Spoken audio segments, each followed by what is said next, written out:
গানের মানুষ, গান নিয়ে ব্যস্ত কেমন যাচ্ছে প্রথমে সেটাই জানতে চাইবো। আলহামদুলিল্লাহ ভালো যাচ্ছে। এতদিন তো স্টেজ শো ছিল, প্রচুর স্টেজ শো ছিল, মাঝখানে ঈদের পরও অনেক শো ছিল। তো এখন কিছুদিন আগে আমার নিজের একটা গান রিলিজ হয়েছে গত সপ্তাহে, তো সেটার ফিডব্যাক পাচ্ছি এবং এখন স্টেজ শো একটু কমে যাচ্ছে, কিন্তু তারপরও আছে। যেহেতু এখন সিজন না, আবার উইন্টার শেষের দিকে, আবার এখন শেষের দিকে, কিন্তু তারপর অনেক শো হচ্ছে আর কি। একদম। যে নতুন গানটা এসেছে সেটা সম্পর্কে জানতে চাই।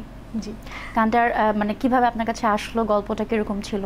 জি, আমার গানটা যিনি লিখেছেন তার নাম জনাব কামরুল ইসলাম চৌধুরী, উনি বিআরটি এর পরিচালক সচিব। তো স্যার কিন্তু সরকারি চাকরিজীবী হওয়ার পরও স্যার অনেক সুন্দর সুন্দর গান লিখেছেন। স্যার যখন মানব সেবাতে ছিলেন ওখানে থাকা অবস্থায়ও স্যার অনেক সুন্দর সুন্দর গান লিখেছেন, এবং কিছুদিন আগে উনি বঙ্গমাতাকে নিয়ে একটি গান লিখেছেন, যে গানটা খুব একদম মাননীয় প্রধানমন্ত্রী পর্যন্ত গানটা সমাদৃত হয়েছে।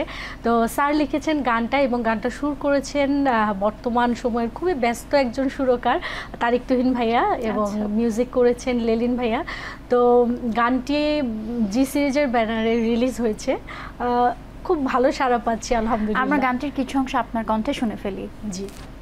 প্রেম শিখাইয়া গেলি আমায় জিন্দা মারিয়া, কাছে আইসা কেন বন্ধু গেলি ছাড়িয়া,